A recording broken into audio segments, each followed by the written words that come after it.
जिले में गंगेश्वरी मठ है गोंदा गांव में, प्राचीन कम से कम 1740 ईस्वी के आसपास होलकर स्टेट द्वारा साधुओं को दिया गया था, स्थापित किया गया है। और भारतीय नामा साधु शुरू से वहाँ रहे हैं और भारतीयों की कम से कम 15 से 16 समाधि वहाँ पर, जिसमें से 4 जीवित समाधि है। और नर्मदा किनारे का तीर्थ है, भारतीयों का प्राचीन मठ है और जागीरदारी मठ है। उस समय वहाँ पर कचहरी लगा करती थी, सारे फैसले वहीं से हुआ करते थे, इतनी मान्यता उस मठ की थी।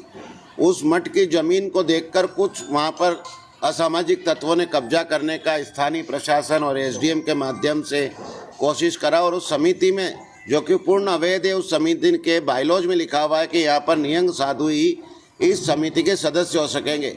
लेकिन उस बायलॉज की अवहेलना करते हुए एसडीएम ने उनके साथ नाम जोड़ दिए गए। हमारे 2 साधुओं के नाम जोड़े थे जबरदस्ती, जो कि इस्तीफा दे चुके हैं, कागज आपको दिखाए जाएंगे। और 5 गृहस्थियों की समिति, और उसी समिति को उन्होंने वैध घोषित कर रखा है। एसडीएम महेश बड़ोले। इस संबंध में हमने कलेक्टर साहब को आवेदन दिया था और माननीय मुख्यमंत्री से भोपाल में मिले थे। मुख्यमंत्री जी ने आश्वासन दिया है और रात को भी फोन पे उनका आश्वासन था कि आपके मामले का शीघ्र अतिशीघ्र निर्णय करेंगे।